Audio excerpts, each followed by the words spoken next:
Shalom y bienvenidos a Vía Hafta Yisrael, una frase hebrea que significa amarás a Israel. Esperamos que se queden con nosotros, ya que nuestro maestro, el Dr. Baruch, nos compartirá una enseñanza expositiva de la Biblia. El Dr. Baruch es profesor titular del Instituto Sera Abraham, con sede en Israel. Aunque todos los cursos en el instituto se imparten en hebreo, el Dr. Baruch se complace en compartir esta enseñanza en inglés con doblaje al español. Para más información, visítenos en amarasaisrael.org o descargue nuestra aplicación móvil Mi Estudio Bíblico. Aquí está Baruch y la lección de hoy. Estudiar la palabra de Dios, las Escrituras, requiere tiempo, oración y entrenamiento para que podamos entender cómo está compuesta la palabra de Dios, tanto en el aspecto gramatical, de acuerdo con el idioma, como en el aspecto de los recursos literarios que el Espíritu Santo inspiró a Isaías, por ejemplo, para que los usara a fin de transmitir su verdad al lector. Y cuanto más te familiarices con estos recursos, con estas metodologías, podrás entender el mensaje de la palabra de Dios de una manera más clara. Por ejemplo, ahora estamos en medio de nuestro estudio del capítulo 14 de la profecía de Isaías, y te invito a tomarte un tiempo para revisar lo que dicen algunos de los comentaristas en Internet. Puedes hacer una búsqueda con las palabras Isaías capítulo 14, comentario.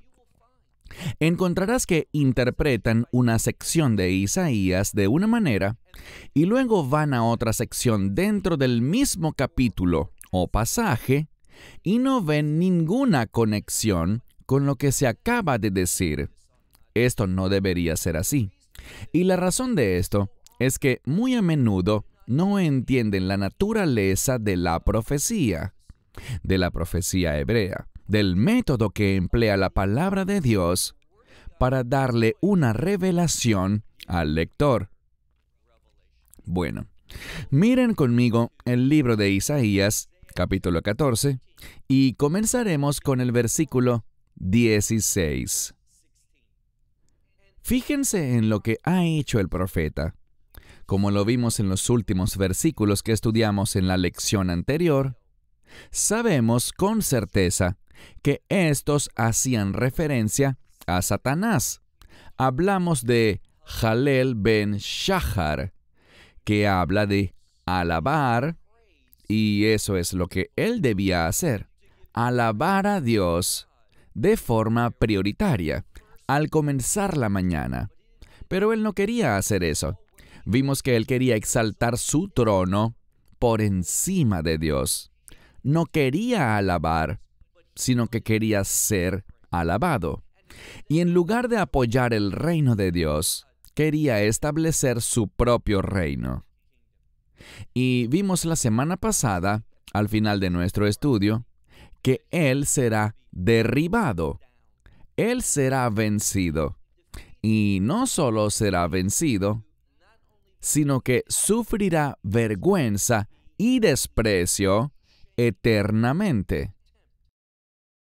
Seguiremos con este estudio y veremos que la palabra de Dios nos continúa hablando más acerca de Satanás para darnos a conocer su derrota y las consecuencias para los que se ponen de su lado, los que se unen a él, los que entran en acuerdo con él.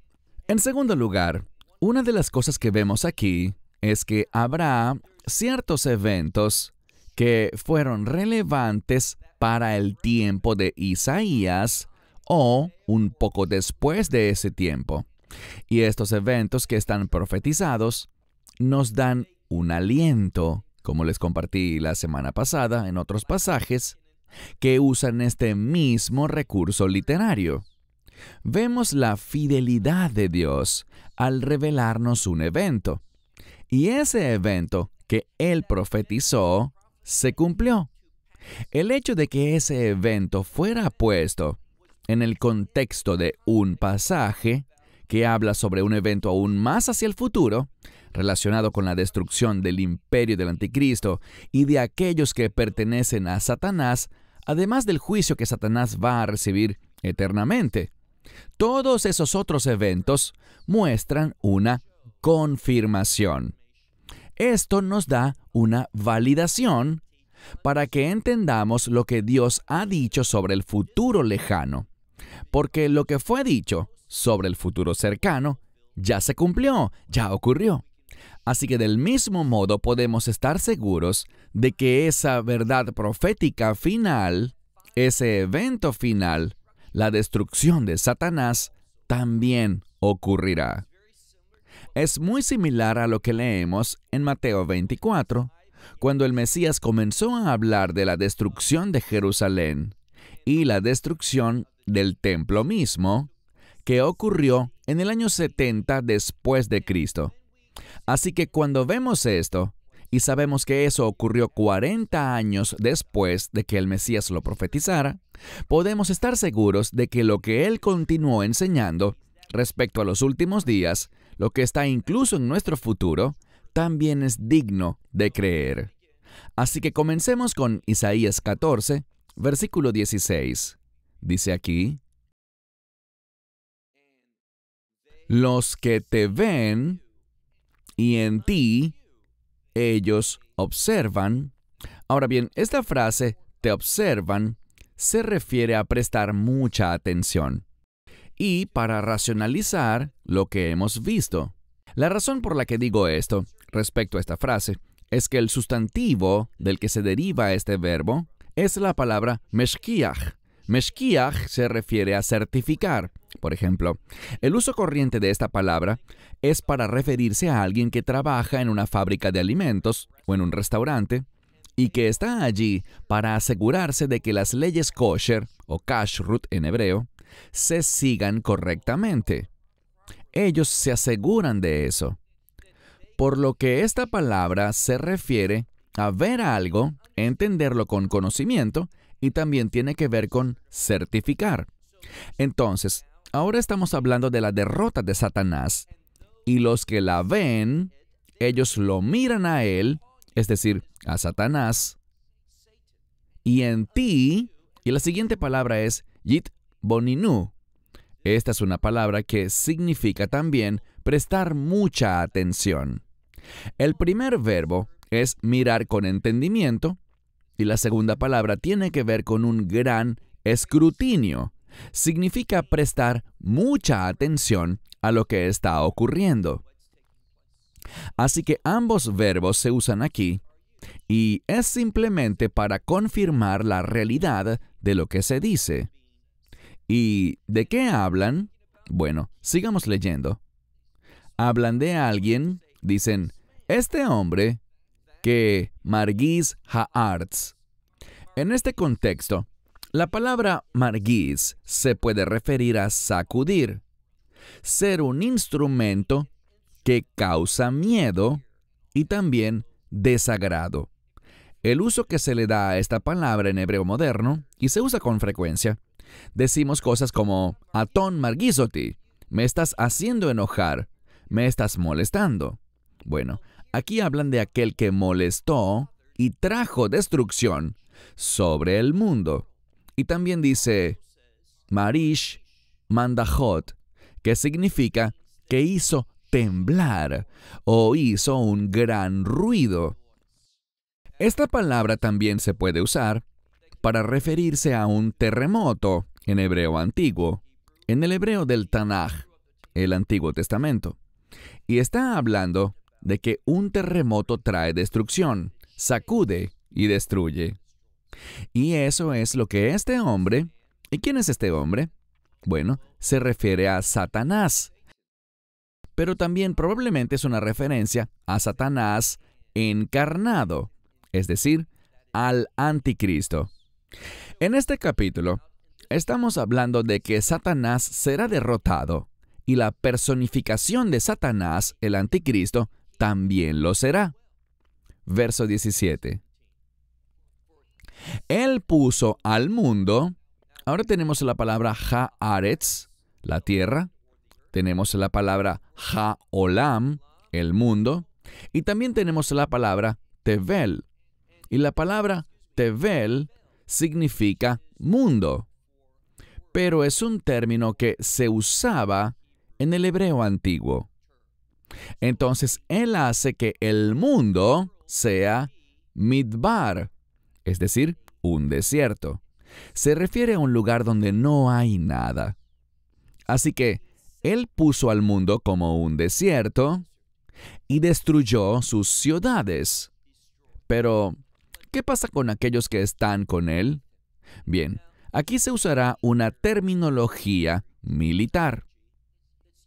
Por lo general, después que se termina una guerra y el líder ha sido eliminado, ha sido ejecutado, ¿qué sucede? Bueno, generalmente se pone en libertad a los prisioneros de guerra. Es posible que hayan apoyado a ese gobernante, que hayan sido parte de su imperio, de su ejército. Pero cuando son derrotados, comúnmente regresan a su casa. Pero este no es el caso aquí.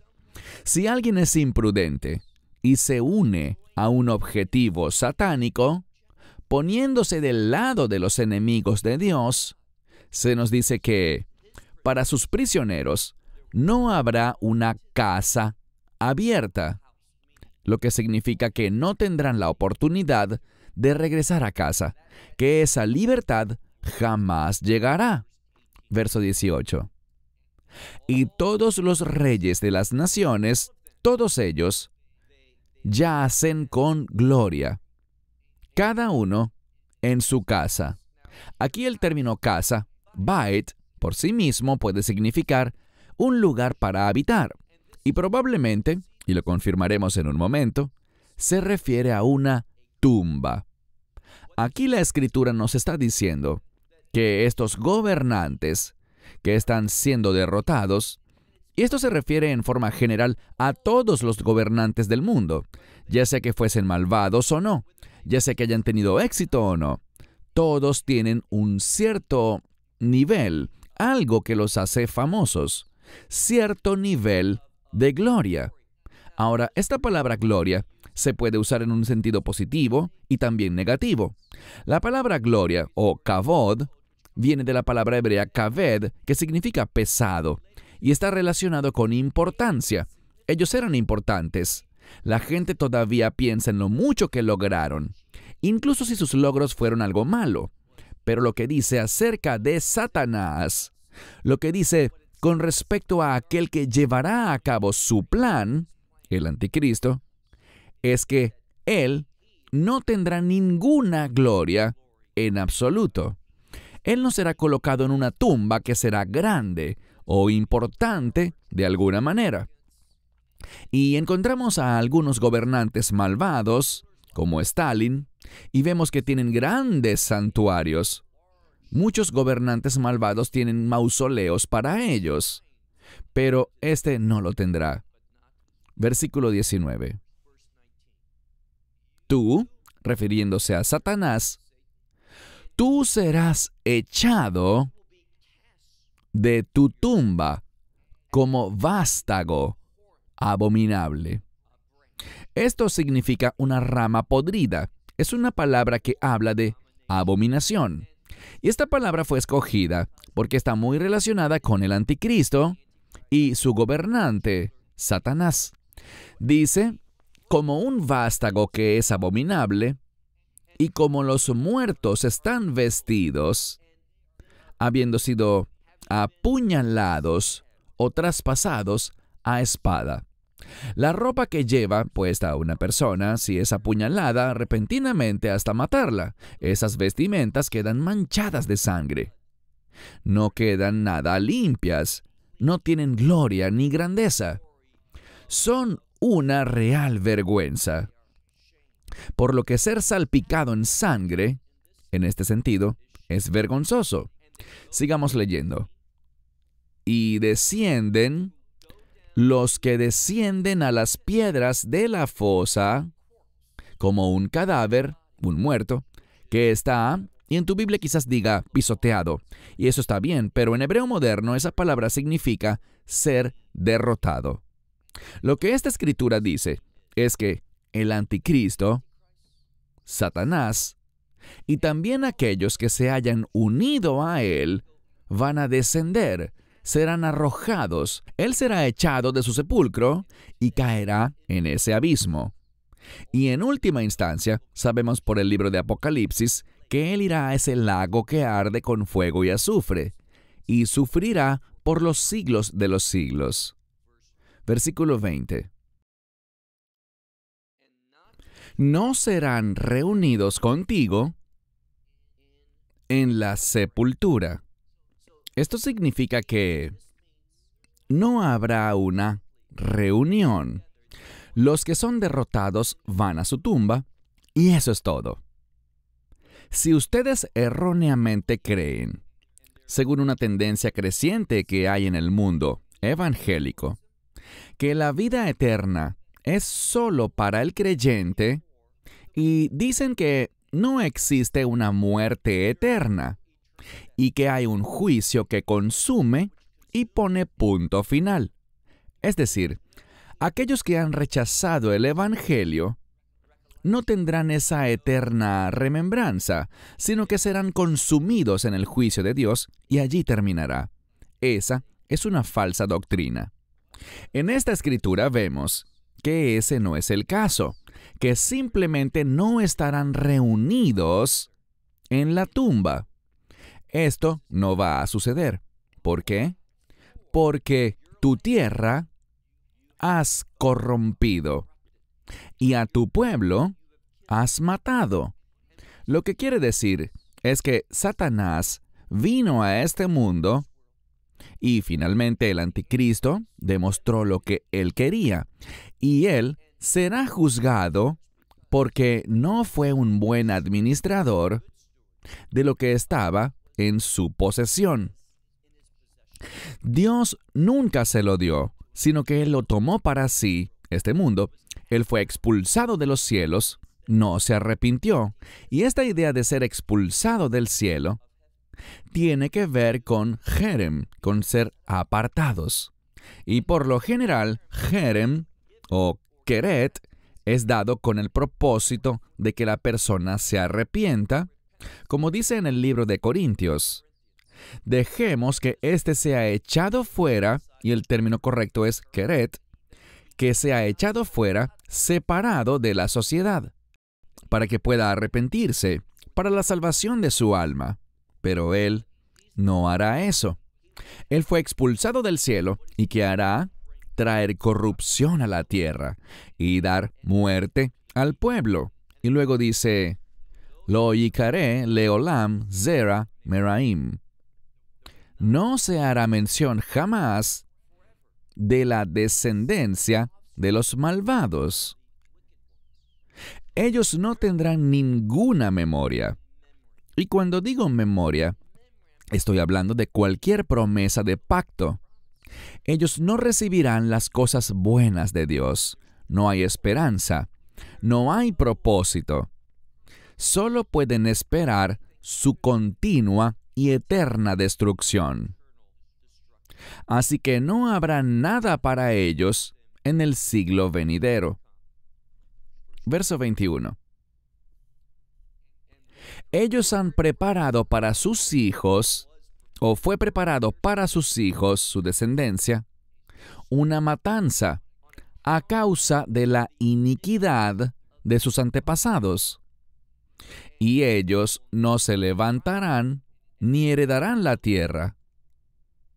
Luego dice, ellos no llenarán de ciudades la faz del mundo. El término ciudades tiene que ver con crecimiento, prosperidad, e Isaías está usando una variedad de términos para indicar que no tienen futuro, que no lograrán nada desde el punto de vista de la eternidad.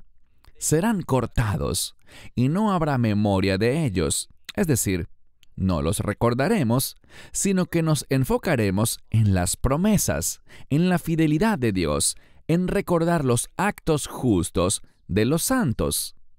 Ellos serán olvidados, pero pasarán la eternidad en la condenación, en el juicio eterno y en la ira de Dios. Versículo 22. Me levantaré contra ellos, dice el Señor de los ejércitos, y cortaré de Babilonia un nombre y un remanente, y bisnietos y nietos. En español diríamos nietos y bisnietos, pero está invertido en hebreo. Declara el Señor. Cuando dice cortaré de Babilonia, recuerden que en el libro de Apocalipsis, Babilonia es usada simbólicamente para este imperio del anticristo. Y la razón de eso es que querían tomar el control de Israel para su propósito. Por supuesto, Dios lo usó para sus propósitos, para llevar a cabo un juicio, que duraría 70 años. Y luego el rey de Babilonia, como leemos aquí, sería castigado y destruido, y ese imperio babilónico llegaría a su fin. Esto es lo que se está trayendo a la atención del lector. De la misma manera que Babilonia no logró sus objetivos, que Babilonia fue cortada y no tuvo continuación, asimismo, el anticristo, este imperio final, ese que quiere hacer la guerra contra los santos y el Mesías, no logrará su propósito y será cortado eternamente. En el versículo 23 dice, la pondré como herencia, es decir, que su herencia es para los quipod. En algunas Biblias traducen esa palabra como búho, y en otras, como se entiende en hebreo moderno, lo ponen como puercoespín. Pero esto se refiere a un animal que simplemente no sirve para nada, uno que no se utiliza. Y lo que se dice básicamente aquí es que el lugar del anticristo no tiene ningún propósito, no hay nada que valga la pena, no hay nada sustancial desde el punto de vista de Dios. Son lagunas de agua, y dice que estará empapado en agua. Y el agua también es una forma de juicio, bíblicamente. Y la barreré con escobas de destrucción, declara el Señor de los ejércitos. Por lo general esa frase, el Señor de los ejércitos, habla de Dios en un contexto de juicio. Todo esto es revelado. Vayamos ahora al versículo 24. En el verso 24 se hablará de Asher, que es Asiria. Y sabemos algo. Antes de que Babilonia existiera, esa zona era Asiria. Asiria era el enemigo, sobre todo del reino del norte, es decir, de Israel, de esas 9 tribus y fracción. Y Asiria también amenazó a Judá, el reino del sur, pero no llevó a cabo su plan, como ya hemos aprendido, sino que lo hizo Babilonia. Así que Isaías nos muestra lo que Dios ha profetizado. Lo vimos antes en el capítulo 7, que Asiria no tendría éxito, sino que sería vencida. Él nos está recordando que, de la misma manera que han visto esto, o lo verán en el futuro desde el punto de vista de Isaías, así como verán que Asiria no tendrá éxito, no deben pensar que el anticristo, que ese imperio satánico del futuro, tendrá éxito. Leamos el verso 24. El Señor de los ejércitos juró diciendo, ¿acaso no ha sido que, tal como lo imaginé, así ha sucedido? Y tal como resolví hacerlo, así fue establecido. Pueden ver que ahora se nos está hablando de algo que, desde nuestro punto de vista, podemos mirar hacia atrás y decir que Dios estaba completamente en lo correcto. Su profecía se cumplió tal como fue dicha.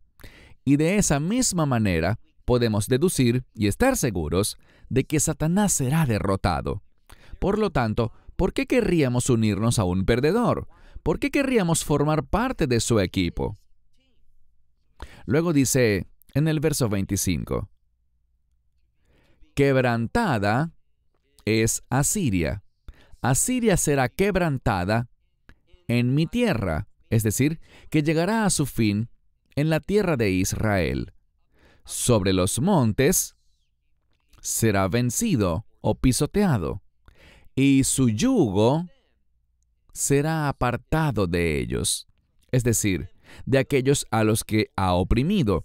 Él no tendrá éxito sobre los que quería esclavizar.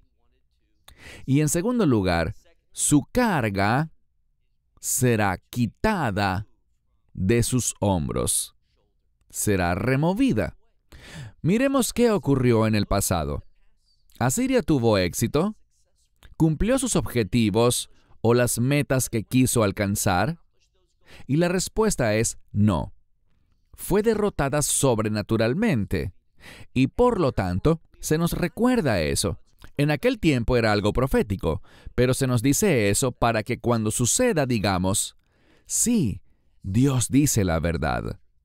Lo que Dios había resuelto hacer ha sido establecido, por lo que podemos tener confianza y fe al saber que ese gran enemigo, Satanás, también será derrotado. Verso 26. Esta es la resolución que ha sido acordada para toda la tierra. Este mensaje es para todos, para que nadie sea engañado. Satanás será derrotado. Y luego dice, esta es la mano que ha sido extendida contra todas las naciones, por lo que Dios está moviendo, esa mano que tiene autoridad y poder. Dios tiene la autoridad y el poder para llevarlo a cabo, y esto aplica para toda su creación. Eso es lo que está diciendo. Verso 27. Si el Señor de los ejércitos da una resolución, Él dará la resolución. ¿Y quién es capaz de frustrar eso? ¿Quién es capaz de anularlo? Su mano está extendida, ¿y quién la hará retroceder? Es decir, una vez que Dios determine, voy a hacer esto, y determine que ahora es cuando lo haré, en este tiempo, no hay vuelta atrás. No podemos cambiar el propósito de Dios. No podemos cambiar la actividad de Dios. Una vez que Dios dice que sí a algo, es solo cuestión de tiempo hasta que se cumpla. Él nos está diciendo esto y recordándonos desde nuestro punto de vista. ¿Tuvo razón Él respecto a Siria? Sí la tuvo. ¿Y tiene razón también respecto al enemigo? A ese gran enemigo, Satanás, claro que la tiene. Ahora pasemos a la sección final. Versículo 28. Ahora podemos saber el tiempo en el que Él profetizó esto. Esto fue antes de que Asiria cayera. Acaz era rey y Dios le dio una oportunidad. Si volvemos al capítulo 7, Dios le dio la oportunidad de recibir consejo y confirmación de ese consejo, pero él lo rechazó. No confiaba en Dios. No quiso aceptar la revelación. Y debido a eso, fíjense en lo que dice. En el año de la muerte del rey Acaz, él murió incrédulo. Vino esta carga profética. Y fue una carga porque ocurriría una gran destrucción, pero al final, Dios saldrá victorioso. Leamos ahora el versículo 29. Aquí nos habla de Paleshet. Paleshet es otra palabra relacionada con filisteos, ya que la palabra filisteos y Paleshet vienen de la misma raíz en hebreo. Paleshet es también el término del cual se deriva Palestina. Así que no es por accidente que vemos que el término Palestina, Paleshet, se está usando aquí con respecto a un pueblo antiguo y un pueblo futuro, lo que significa que es un juicio que fue y que también será. Miren el verso 29. Él dice, no te alegres, Paleshet, todos ustedes. No piensen que porque Asiria será destruida, tienen motivos para alegrarse. No se alegren, porque La vara que les hirió fue quebrada. Ellos también sufrieron a manos de Asiria, pero la derrota de Asiria no les dará alivio. ¿Por qué? Porque Dios los va a juzgar. Dios traerá su castigo sobre ellos. Y fíjense en lo que él dice. Veamos al final del verso 29. Pues de la raíz de la serpiente, hablando de Asiria, de la raíz de esta serpiente saldrá otro tipo de serpiente, una víbora. Y su fruto será, es decir, su descendencia, será una serpiente voladora ardiente. Y la palabra aquí para volar es meofef. Meofef, asimismo. La palabra of significa ave. Así que esto tiene que ver con una serpiente voladora. Y por lo general la palabra volar implica algo sobrenatural. Es decir, un enemigo ardiente sobrenatural. Y esta es una referencia a Satanás. Es decir, de estos, y Asiria es solo un ejemplo. Igual que Babilonia y Paleshet. Hay muchos enemigos. También está Egipto, Moab, Amón. Todo esto se detallará en las próximas semanas. La verdad profética de Dios es muy precisa. Así que Él dice, no pienses que porque Asiria será derrotada, tendrás alivio, porque una serpiente ardiente saldrá de forma sobrenatural. Pasemos ahora al verso 30. A pesar de esto, noten lo que dice. Los primogénitos de los pobres serán alimentados, y los necesitados se acostarán en seguridad. Y yo haré morir de hambre tu raíz, y tu remanente morirá. ¿De qué está hablando aquí? Debemos entender los recursos literarios.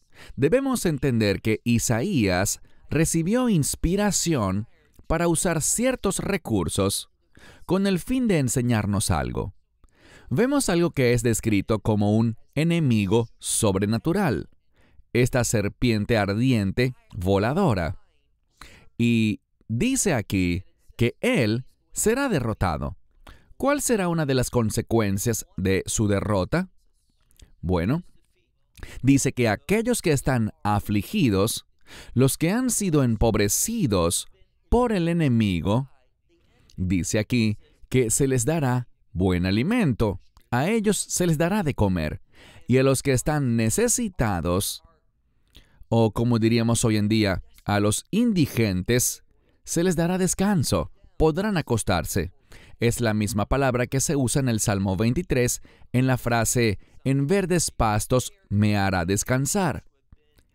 Estos que han sido afligidos, ellos podrán acostarse con seguridad. Pero, él dice, y yo haré morir de hambre tu raíz, hablando de Paleshet, los filisteos, los palestinos, y tu remanente, él matará. Verso 31.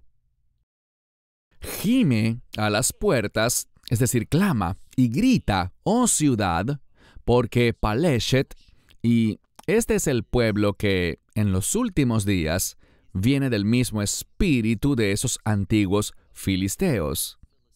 Es una referencia también a Edom. Y dice, Paleshet se derretirá, todos ustedes, porque desde el norte, y muchas veces el norte se refiere a juicio, o la palabra norte puede referirse a algo oculto, Safún, pero esta es la palabra Safón, aunque son intercambiables. Desde el norte viene humo. Este es el juicio. Ve'em boded, y boded se usa en hebreo moderno para referirse a un soldado que sirve en Israel, pero que no tiene familia aquí. Hayal boded. Es alguien que está solo, y en este caso se refiere a alguien que está desaparecido. Y lo que dice aquí es que en ese tiempo señalado, y se usa la palabra Moad. Hemos visto la palabra Moed, pero esta es Moad, que significa casi lo mismo, un tiempo señalado o una reunión señalada. Y esta reunión es de juicio. Y lo que Dios está diciendo es que no faltará nadie en este tiempo y lugar señalados para el juicio. Versículo 32. Nuestro último versículo por hoy. Este es un gran versículo que contiene una promesa. Ahora se está hablando de este juicio de Palésheth, de los palestinos. Él dice que cuando este juicio suceda, ¿qué podemos esperar? Bueno, esto es paralelo en el contexto respecto a lo que vimos en el versículo 30. Así que vemos que en el versículo 31 se menciona algo malo, pero en el verso 32 se menciona algo bueno. El mismo tipo de ida y venida que hemos visto en esta sección. Leemos. Como los reyes de la tierra, Él afligirá. Y aquí están las buenas nuevas. Los reyes de la tierra serán afligidos, Él responderá, pero el Señor, al hacer precisamente eso, Él establecerá a Sión. Y espero que sepan que Sión es una palabra de reino. Y esto nos aclara más este verso. Hay que examinar bien el texto, porque hay personas que al interpretar estos eventos críticos dirán, esto no tiene nada que ver con los últimos días. Está hablando del pasado y ya se cumplió. No, no y no. Y la razón la encontramos aquí. Podemos ver lo que dice en estas palabras. Aquí hay 1, 2, 3, 4, 5, 6, 7, 8 palabras en hebreo.